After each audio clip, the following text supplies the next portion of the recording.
नमस्कार दोस्तों मैं आज आप सभी के लिए शीतला माता की कहानी लेकर आई हूँ। कहानी अच्छी लगे तो कमेंट्स बॉक्स में बताइएगा और चैनल को लाइक और सब्सक्राइब करिएगा। दोस्तों, एक बार शीतला माता ने सोचा कि चलो आज देखूं कि धरती पर मेरी पूजा कौन करता है, कौन मुझे मानता है। यही सोचकर शीतला माता धरती पर राजस्थान के डुंगरी गांव में आई और देखा कि इस गांव में मेरा मंदिर नहीं है और ना ही मेरी यहाँ पूजा होती है। माता शीतला गांव की गलियों में घूम रही थी, तभी एक मकान के ऊपर से किसी ने चावल का उबलता हुआ पानी नीचे फेंका। वह उबलता पानी शीतला माता के ऊपर गिरा, जिससे शीतला माता के शरीर में छाले पड़ गए। शीतला माता के पूरे शरीर में जलन होने लगी। शीतला माता गांव में इधर उधर भाग भाग के चिल्लाने लगी, अरे मैं जल गई, मेरा शरीर तप रहा है, जल रहा है, कोई मेरी सहायता करो। लेकिन उस गांव में किसी ने शीतला माता की सहायता नहीं की।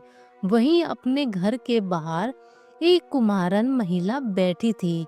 उस कुम्हारन ने देखा कि अरे यह बूढ़ी माई तो बहुत जल गई है, इसके पूरे शरीर में तपन है, इसके पूरे शरीर में फफोले पड़ गए हैं, यह तपन सहन नहीं कर रही है।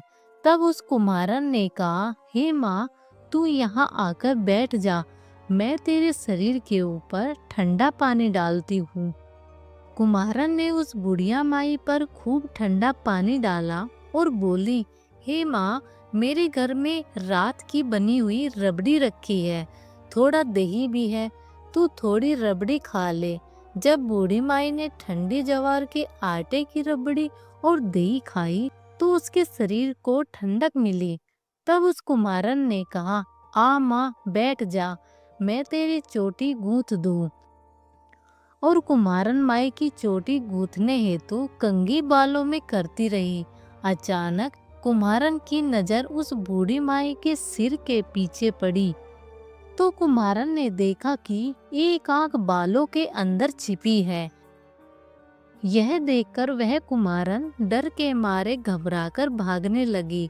तभी उस बूढ़ी माई ने कहा, रुक जा बेटी, तू डर मत, मैं कोई भूत प्रेत नहीं हूँ, मैं शीतला देवी हूँ। मैं इस धरती पर देखने आई थी कि मुझे कौन मानता है और कौन मेरी पूजा करता है। इतना कहकर माता चार भुजा वाली हीरे जवाहरात के आभूषण पहने, सिर पर स्वर्ण मुकुट धारण किए अपने असली रूप में प्रकट हो गई।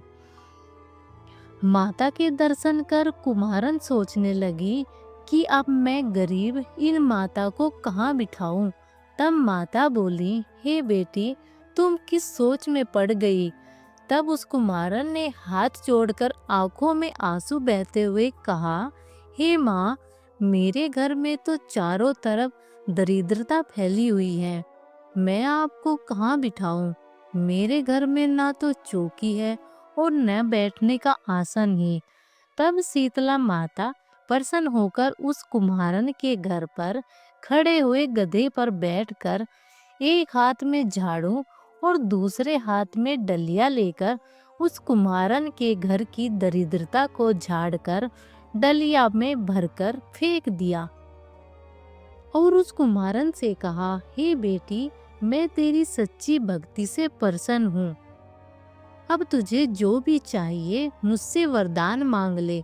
तब कुम्हारन ने हाथ जोड़कर कहा, हे माता, मेरी यही इच्छा है कि आप इसी डुंगरी गांव में स्थापित होकर यही निवास करें और जिस प्रकार आपने मेरे घर की दरिद्रता को अपनी झाड़ू से साफ कर दिया, ऐसे ही आपको जो भी भक्त होली के बाद की सप्तमी को भक्ति भाव से पूजा कर अष्टमी के दिन आपको ठंडा जल, दही व बासी ठंडा भोजन चढ़ाए, उसके घर की दरिद्रता को दूर करना और आपकी पूजा करने वाली महिला का अखंड सुहाग रखना उसकी गोद हमेशा भरी रखना। साथ ही जो पुरुष शीतला अष्टमी को नाई के यहाँ बाल न कटवाए, धोबी को कपड़े धुलने न दे, फूल चढ़ाकर परिवार सहित ठंडा बासी भोजन करे, उसके काम धंधे व्यापार में भी दरिद्रता न आए। तब माता बोली, तथास्तु। हे बेटी, जो तूने वरदान मांगे हैं मैं सब तुझे देती हूँ। हे बेटी, तुझे आशीर्वाद देती हूँ कि मेरी पूजा का मुख्य अधिकार इस धरती पर सिर्फ कुम्हार जाति का ही होगा। तभी उसी दिन से डुंगरी गांव में शीतला माता स्थापित हो गई और उस गांव का नाम हो गया सील की डुंगरी। सील की डुंगरी भारत का एक मात्र मुख्य मंदिर है। शीतला सप्तमी के दिन यहाँ बहुत विशाल मेला लगता है। बोलिए शीतला माता की जय।